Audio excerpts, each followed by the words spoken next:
بسم الله الرحمن الرحيم. الحاقة ما الحاقة وما أدراك ما الحاقة كذبت ثمود وعاد بالقارعة فأما ثمود فأهلكوا بالطاغية وأما عاد فأهلكوا بريح صرصر عاتية سخرها عليهم 7 ليال و8 أيام حسوما فترى القوم فيها صرعى كأنهم أعجاز نخل خاوية فهل ترى لهم من باقية وجاء فرعون ومن قبله والمؤتفكات بالخاطئة فعصوا رسول ربهم فأخذهم أخذة رابية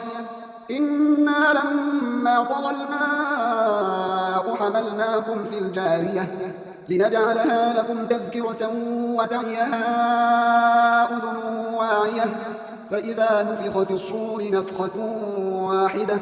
وحملت الأرض والجبال فدكتا دكة واحدة فيومئذ وقعت الواقعة وانشقت السماء فهي يومئذ واهية والملك على أرجائها ويحمل عرش ربك فوقهم يومئذ 8 يومئذ تعرضون لا تخفى منكم خافية فأما من أوتي كتابه بيمينه فيقول هاؤم اقرءوا كتابيه إني ظننت أني ملاق حسابيه فهو في عيشة راضية في جنة عالية قطوفها دانية كلوا واشربوا هنيئا بما أسلفتم في الأيام الخالية وأما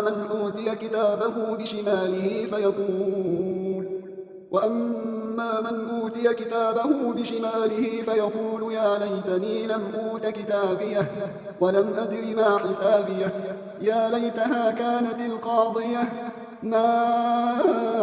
أغنى عني ماليه هلك عني سلطانيه خذوه فغلوه ثم الجحيم صلوه ثم في سلسلة ذرعها 70 ذراعا فاسلكوه إنه كان لا يؤمن بالله العظيم ولا يحض على طعام المسكين فليس له اليوم هاهنا حميم ولا طعام إلا من غسلين لا يأكله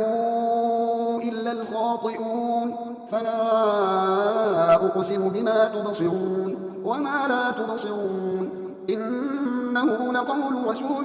كريم وما هو بقول شاعر قليلا ما تؤمنون ولا بقول كاهن قليلا